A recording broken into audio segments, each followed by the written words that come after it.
जय माता दी। मेरे सभी प्यारे दोस्तों, मैं लक्ष्मी शर्मा बड़ों को चरण स्पर्श, छोटों को प्यार और बराबर वालों को दिल से नमस्कार करती हूँ।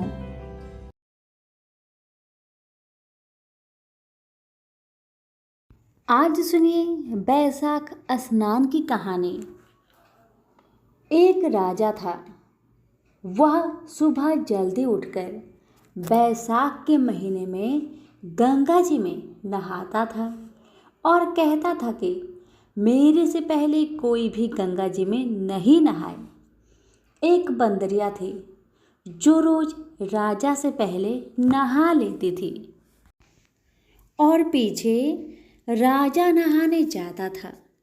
जब राजा ने पानी हिलता हुआ और बिखरता हुआ देखा तो उसने पहरा बैठा दिया।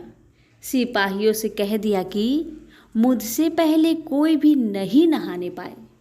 गंगा जी के किनारे एक पेड़ था, उसके ऊपर बंदरिया बैठी रहती थी। डाली के सहारे उतरकर गंगा जी में नहा लेती और पेड़ पर जाकर बैठ जाती। बैसाख पूरा हो गया। उसे एक दिन सिपाही ने देख लिया। उसने देखा कि जब अंधेरे में उन्हें कुछ भी नहीं दिखता और उसे नींद आ जाती है तो बंदरिया उस समय गंगा जी में नहाती है। सिपाही उसको पकड़कर राजा के पास ले गया और कहा कि यह बंदरिया आपसे पहले नहाती है। राजा ने प्रण किया हुआ था कि यदि कोई औरत मेरे से पहले नहाती होगी तो मैं उसके साथ विवाह कर लूँगा। राजा ने बंदरिया से विवाह कर लिया, धर्म में मानने लग गया। बैसाख में नहाने से बंदरिया का बच्चे होने की आशा पूरी हो गई। पूरे महीने हो गए जब बंदरिया ने पूछा कि मेरे बच्चा होएंगे तो मैं किसे जगाऊंगी। तब राजा ने महल में एक घंटी बंधवा दी और कहा जब तेरे दर्द हो तो तू घंटी हिला देना, फिर आकर मैं सारा इंतजाम कर दूंगा। राजा के कई रानियां थी। उन्होंने उस बंदरिया से पूछा ये घंटी किसने बांधी है। तब वह बोली राजा जी ने बांधी है। मेरे बच्चा होगा तब मैं बुलाऊंगी। एक रानी ने कहा जरा बजा कर देखा कि राजा आएगा या नहीं। बंदरिया ने घंटी बजा दी। राजा आया। जब पूछा क्यों बजाई तब बंदरिया बोली रानी ने कहा था। बंदरिया के बच्चा होने लगा तो उसने घंटी बजाई पर राजा नहीं आया। फिर रानियों से बंदरिया ने पूछा मैं बच्चा कैसे पैदा करूं। तब रानियों ने कहा आँखों पर पट्टी बांध लो, ओखली में सिर रख दो। का बंदरिया के बैसाख नहाने के पुण्य से एक अति सुंदर लड़का हुआ। होते ही रानी ने राजा को नहीं दिया और दासी को दे दिया और कहा कि इस बंदरिया के बच्चे को नदी में बहा दे और बंदरिया के पास आटे को खून में लपेट कर रख दे। राजा ने आकर पूछा कि क्या बच्चा हुआ है। तब रानी ने कहा कि बच्चा नहीं हुआ, यह ईंट पत्थर हुआ है। राजा ने संतोष कर लिया कि रानियों के बच्चा नहीं होता, इसलिए इसके भी क्यों होगा। उधर दासी बच्चे को फेंकने लगी तो नदी में फेंका नहीं गया। कुम्हार मिट्टी का बर्तन बना रहा था, उसके अंदर रखकर आ गई। कुम्हार और कुम्हारिन खुदी हुई मिट्टी लेने गए तो देखा बहुत सुंदर बच्चा सो रहा है। कुम्हार अपनी पत्नी से बोला कि हमारा बच्चा नहीं था, इसलिए भगवान ने बच्चा भेजा है। यदि इसको तू पाल ले तो अपने घर ले चले। कुम्हारिन बोली ले चलेंगे, अपनी खातिर ही भगवान ने भेजा है। कुम्हारिन ने उसको पाल पोस कर बड़ा कर लिया। लड़का रात दिन धीरे धीरे बढ़ने लगा। वह कुम्हार मिट्टी का हाथी बनाकर बेचा करता था। एक दिन लड़का बोला पिताजी मेरे को भी हाथी घोड़ा दो, मैं उनसे खेलूंगा। वह हाथी घोड़ा ले जाकर कुएं पर बैठ गया। लड़के को सारी बात का पता लग गया कि मैं बंदरिया से पैदा हुआ था और रानियों ने मुझे मारने के लिए दासियों को दे दिया था। कुएं पर दासियां पानी भरने के लिए आई तो वह दासिया को देखकर बोला कि मेरा मिट्टी का हाथी घोड़ा पानी पी लेगा। जब दासिया बोली, मूर्ख, कभी मिट्टी का हाथी घोड़ा भी पानी पीता है? लड़का बोला, मूर्खो, कहीं बंदरिया के भी ईंट पत्थर पैदा हुआ है? दासिया ने जाकर रानी से बोला कि एक कुम्हार का लड़का है, उसने हमें यह बात कही और घड़े पर कंकरी मारकर उसे फोड़ दिया। तब रानी ने जहर का लड्डू तैयार किया और कहा, ये लड्डू उस लड़के को खिलाओ।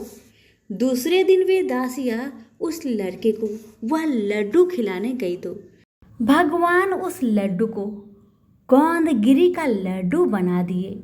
अगले दिन दासियों ने आकर देखा कि वह मरा नहीं है और खेलता फिर रहा है। इस पर रानी रूठकर सो गई। राजा ने आकर पूछा, रानी क्यों सो रही है? तब रानी ने जवाब दिया कि कुम्हार को अभी बस्ती से निकाल दे। राजा ने कहा, ये क्यों? कड़वा बोलती है। पर रानी ने जिद करके कुम्हार को निकलवा दिया। कुम्हार जंगल में रहने लगा। वहाँ वह लड़का बोला, पिताजी, मेरे को 108 करवे और 108 गोले बना दो। वह ठंडे ठंडे घड़े भरकर बैठ गया। गणगौरों के लिए मिट्टी लेने के लिए बहुत सारी लड़कियां आई। राजा की साहूकारनी भी आई और बगीचे में बैठकर खेलने लग गई। खेलते खेलते प्यास लग गई। ये छोड़िया उस लड़के से बोली कि हमें पानी पिला दे। वह लड़का बोला, मेरे पास ये गोलियां हैं, इन्हें खाती चली जाओ और मेरे पीछे पीछे फिरती जाओ। तब एक लड़की आगे आकर बैठ गई।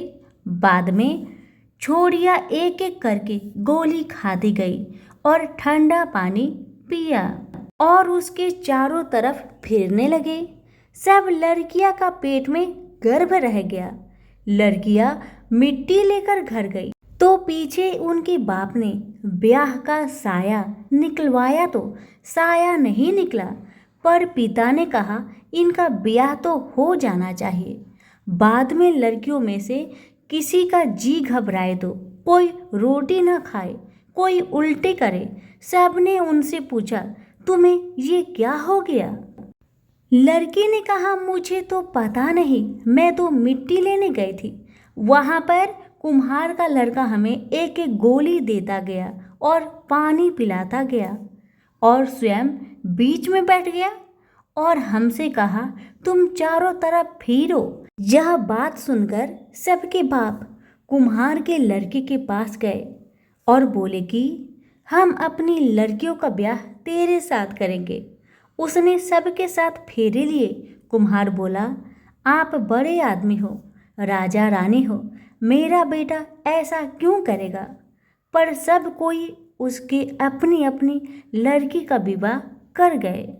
बहुत सा धन दौलत देकर अपनी लड़कियों को विदा कर दिया और इस तरह 108 बहुएं आ गई।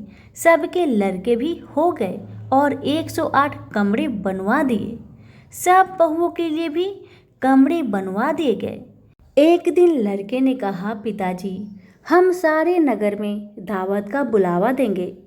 आपकी इतनी बहुएं आई हैं और इतने पोते हो गए। कुम्हार ने कहा, जिमा दो। तब सारी नगरी और राजा रानी को बुलावा दे दिया गया। सब कोई जीवने आए और राजा का परिवार सेना सहित स्वयं आया। लड़के ने कहा, बंदरिया को क्यों नहीं लाए? राजा ने कहा, बंदरिया को भी बुला लेते हैं। राजा ने बंदरिया को बुलाने के लिए रथ पालकी सजाकर भिजवा दी। वहां पर सारी सभा के बीच सोने की चौकी पर सुंदर गद्दी बिछवा दी। बंदरिया आई तो गद्दी के ऊपर बैठा दिया और 108 बहुओं से कह दिया कि ये बंदरिया मेरी जन्म की माँ है। और सब कोई सोने की मोहरें देकर गोद में पोते पोती देती जाओ। सब बहुएं आई और सोने की मोहरें देकर पैर छूकर गोद में पोते देती गई। बंदरिया सबको आशीर्वाद देती गई। राजा की रानियां समझ गई और राजा से कहा, ये हमें बुलवाकर हमारा अपमान कर रहे हैं, इसलिए हम जा रहे हैं। राजा भी लड़क कर बोला कि हे भाई, तू बंदरिया का इतना स्वागत क्यों कर रहा है? लड़का बोला, यह बंदरिया मेरी जन्म की माँ है।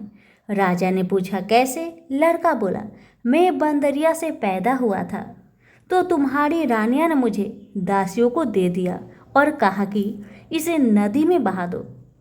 लेकिन दासी ने मुझे नदी में नहीं बहाया, मुझे उसने खड्डे में रख दिया। और कुम्हार तथा कुम्हारी ने मुझे पाल पोसकर बड़ा कर दिया तथा रानियों ने तुम्हारे से कहा कि उसके गारा पैदा हुआ है। जो दासी मेरी को ले गई थी वह यहीं पर खड़ी है। दासी ने कह दिया, हाँ, मेरे को दिया था, मेरे से इसे नदी में नहीं फेंका गया, इसलिए इसको खड्डे में रख दिया। रानियां सुनकर चुप रह गई। पीछे राजा ने रानियों को छोड़ दिया और बंदरिया को साथ ले गया। साथ में पोतों को, बहुओं और बेटे को भी साथ ले बड़े गाजे बाजे से अपने घर ले गया और सबको अलग अलग महल बनवा दिए। सब वहाँ जाकर राज्य करने लगे और सारी दुनिया से कहने लगी कि बैसाख नहाने का इतना फल है तो सबको बैसाख नहाना चाहिए और दान पुण्य करना चाहिए। बाद में कुम्हार से कहा, तेरे को जितना धन चाहिए ले ले, तेरा मन चाहे तो मेरे घर पर रह जा, तेरा मन हो तो तू अपने घर पर रह, क्योंकि तूने बहुत बड़ा उपकार किया है। उसको बहुत सारा धन दे दिया। बंदरिया बैसाख नहाई तो राजा जी का राज्य पाया और 108 पोते पाए। हे भगवान, जैसे बंदरिया को सुख संपत्ति दी वैसे ही सबको देना। जो कोई इस कहानी को कहता और सुनता है, भगवान की कृपा से उसकी सब मनोकामनाएं पूर्ण होती है। प्रेम से बोलिए बैसाखी देव की जय हो। कथा अच्छी लगे तो लाइक शेयर करना ना भूले। धन्यवाद।